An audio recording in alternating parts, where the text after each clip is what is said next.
बड़ी खबर इस वक्त आपको बता दें, दिल्ली धमाके पर अखिलेश यादव ने बयान दिया है। आपको सुनाते हैं अखिलेश यादव की तरफ से इस पूरे मामले में क्या कुछ कहा गया है। तो दिल्ली ब्लास्ट पर अखिलेश यादव ने बयान दिया है, सरकार को सुरक्षा बढ़ानी चाहिए।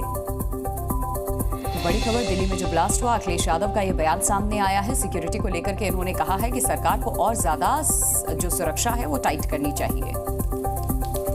उत्तर प्रदेश के मुख्यमंत्री जी ने कहा था कि विधानसभा में RDX आ गया है, और जब उसकी जांच हुई तो पता लगा है वो खैनी वाला मसाला था कि वो जो कभी कभी लकड़ी के में इस्तेमाल होता है। तो ये बात तो विधानसभा की मैं कह सकता हूँ। अब ये बम वाली बात आ रही है तो सिक्योरिटी बढ़ानी चाहिए सरकार को, और सरकार की भी मंशा यही होगी कि सिक्योरिटी बढ़ जाए। अब कहाँ की सिक्योरिटी बढ़ाना चाहते हैं या डराना चाहते हैं, ये तो सरकार ही बेहतर बता पाएगी। सुना अखिलेश यादव को आपने, उन्होंने कहा कि सरकार को इस मामले पर ध्यान देना चाहिए, सिक्योरिटी और ज्यादा टाइट कर देनी चाहिए। दिल्ली में जो ब्लास्ट हुआ उसको लेकर अपडेट लगातार राजू राज कर रहे हैं, ग्राउंड पर मौजूद हैं।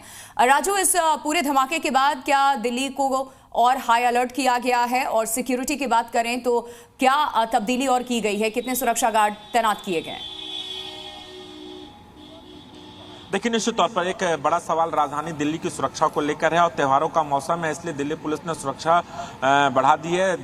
राजधानी दिल्ली में कई ऐसे इलाके हैं पर जहां पर धारा 163 लगाई गई है नए कानून के तहत, और सुरक्षा व्यवस्था चाक चौबंद कर दी गई। खासकर भीड़ भाड़ वाले बाजारों में, चाहे वो लाजपत नगर का मार्केट हो, सरोजनी नगर का मार्केट हो, या फिर उन तमाम जगहों पर जहां पर दिवाली के लिए लोग ज़्यादा से संख्या में लोग आते हैं। सदर बाजार की बात करें, नॉर्थ दिल्ली, चांदनी चौक, ऐसे इलाके हैं जो क्राउडेड इलाके हैं, और उन इलाकों में सुरक्षा बढ़ा दी गई है। CCTV कैमरे जो इंस्टॉल किए थे, कई CCTV खराब थे, उनको भी ठीक करने की कोशिश की जा रही है, ताकि इसके अलावा मैंने पिछले कल रात में भी देखा कि कई ऐसे डिस्ट्रिक्ट हैं जहां पर भीड़ भाड़ वाले, वहां पर खुद जो सीनियर अधिकारी हैं वो खुद पेट्रोलिंग कर रहे थे, और इस बात की चेतावनी देने की कोशिश कर रहे थे कि अगर कोई भी संदिग्ध पकड़ा जाता है, दिखता है, तो पब्लिक से भी अपील की जाती है उसके बारे में जानकारी दे, ताकि पुलिस उन पर नजर रख सके। CCTV कैमरों के जरिए नजर रखी जा रही है, और भीड़ भाड़ बाजार में सुरक्षा बलों की संख्या लगातार बढ़ा दी गई, खासकर दिवाली को। शुक्रिया राजू, तमाम अपडेट दर्शकों तक पहुंचाने के लिए नजर आप बनाए रखिएगा।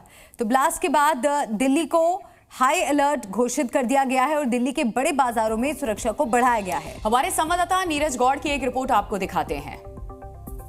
क्या नाम है सर आपका? मेरा नाम कुलदीप कुमार है, मैं जनरल सेक्रेटरी हूँ इस मार्केट का। जी जी जी। किस तरीके से सुरक्षा को यहाँ टाइट किया है, और जिस तरीके से पुलिस का कैसे सहयोग मिल रहा है? देखिए, मार्केट के अंदर सुरक्षा व्यवस्था बहुत अच्छी है, और ये नहीं कि ये आज हुई है, ये पहले नवरात्रे से ही सुरक्षा बहुत ज़्यादा अच्छी है। मार्केट एसोसिएशन की तरफ से भी 15-20 लेडीज़ गार्ड सिक्योरिटी के लिए प्रोवाइड कराए गए हैं, जो डिफरेंट गेट्स पे भी लगाई गई हैं, और मार्केट में घूम के भी सुरक्षा व्यवस्था कर रही हैं। पुलिस प्रशासन की तरफ से भी काफ़ी सुरक्षा व्यवस्था है, एक्स्ट्रा फोर्स आकर के रेगुलर मार्केट में पेट्रोलिंग कर रही है।